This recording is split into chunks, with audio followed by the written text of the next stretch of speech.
I thought it was a great opportunity to get out of Washington and really interact with very talented individuals from both the United States and Europe. Our worlds are so crazy, so hectic these days.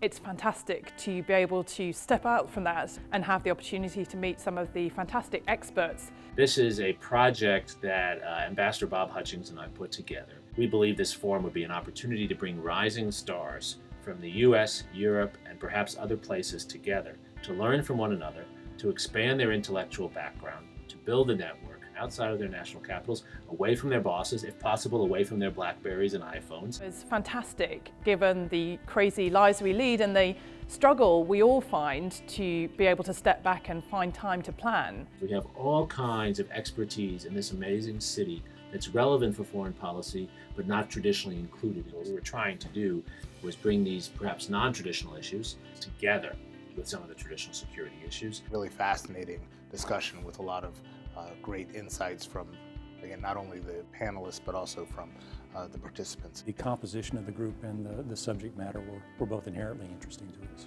We did a crisis simulation as part of the forum, and we forced the policymakers to play the roles of countries other than their own.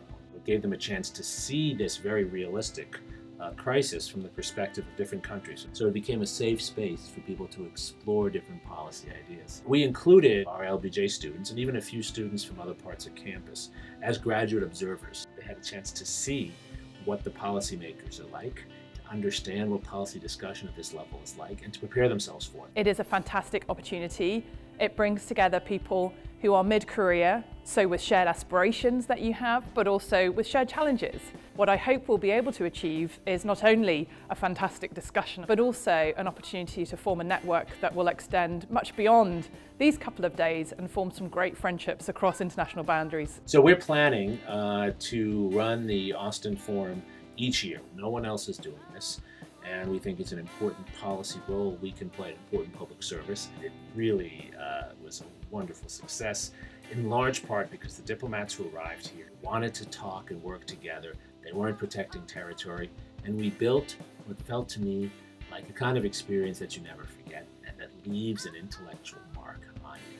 We create back channels of communication and professional understanding across nations, and I really appreciate Ambassador Hutchings and Dr. Suri trying to promote that kind of activity.